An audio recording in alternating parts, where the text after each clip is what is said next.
بسم اللہ الرحمن الرحیم ان الحمد للہ والصلاة والسلام علی رسول اللہ اما بعد۔ ایک سوال ان دنوں میں یہ بھی کیا جا رہا ہے، چونکہ قربانی کے دن ہے، قربانی قریب ہے، تو یہ پوچھا جا رہا ہے کہ کیا قربانی میں عقیقہ بھی شامل کیا جا سکتا ہے؟ اس سوال کی دو صورتیں ہیں،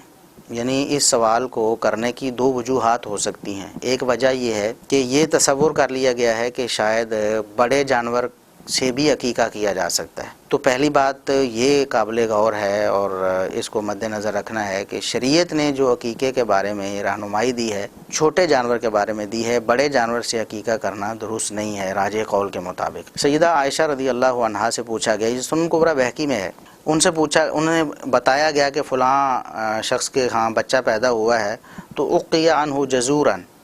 بچے کی طرف سے 7ویں دن جو عقیقہ کیا گیا ہے وہ اونٹ کی نسل سے ایک جانور ذبح کیا گیا ہے۔ تو انہوں نے فرمایا سیدہ عائشہ رضی اللہ عنہا نے کہ معاذ اللہ، اللہ بچائے، ایسا نہیں کرنا چاہیے تھا انہیں، ولیکن ما قال رسول اللہ صلی اللہ علیہ وسلم شاتان مکافئتان، رسول اللہ صلی اللہ علیہ وسلم نے جو فرمایا تھا کہ دو جو ہے جوان بکرے کی نسل سے جانور یا مینڈے کی نسل سے جو جانور بعض روایات میں ہیں، تو چھوٹے جانور جو دو تھے جو قربانی کی شروط کے ساتھ ہوتے ہیں تو وہ جانور ذبح کرنے تھے، نہ کہ بڑے جانور۔ اونٹ گائے بڑے جانوروں میں آتے ہیں اور بھیڑ اور بکرا جو ہے وہ چھوٹے جانوروں میں آتے ہیں۔ تو سیدہ عائشہ رضی اللہ عنہا نے فرمایا، ان کے فرمان کے مطابق نبی کریم صلی اللہ علیہ وسلم کا فرمان بھی چونکہ یہ ہے اور آپ کا عمل مبارک بھی یہ ہے کہ عقیقے میں چھوٹے ہی جانور کیے گئے، حالانکہ بڑے بھی جانور کیے جا سکتے تھے۔ آپ صلی اللہ علیہ وسلم نے اونٹ بھی نہر کیے ہیں قربانی میں، تو اونٹ بھی نہر کیے جا سکتے تھے، لیکن نبی کریم صلی اللہ علیہ وسلم نے عقیقے میں کبھی بھی نہ اونٹ نہر کیے ہیں، نہ اس کی تعلیم دی ہے۔ تو بہتر یہی ہے جیسے کہ سیدہ عائشہ رضی اللہ عنہا نے فرمایا کہ قربانی کے جانور بڑے ہو سکتے ہیں، بھیڑ بکری کے ساتھ ساتھ اونٹ گائے بھی، لیکن عقیقے کے جانور بڑے نہیں ہو سکتے، وہ چھوٹے جانور ہوں گے، یعنی بکرا یا بھیڑ اس کی نسل سے جانور ہوگا۔ ایک تو یہ بات، جب یہ بات طے ہو گئی کہ بڑے جانور میں عقیقہ نہیں ہو سکتا، اس کے ذریعے عقیقہ نہیں ہو سکتا، تو یہ کنسیپٹ خود ہی کلیئر ہو گیا جو بعض لوگوں کے ذہنوں میں ہے کہ قربانی کے ساتھ عقیقہ،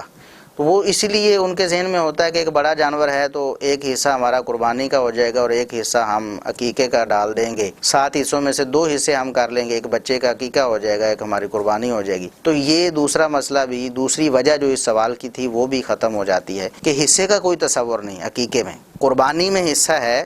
کیونکہ نبی کریم صلی اللہ علیہ وسلم نے یہ ارشاد فرمایا کہ قربانی کو جو جانور ہیں اگر وہ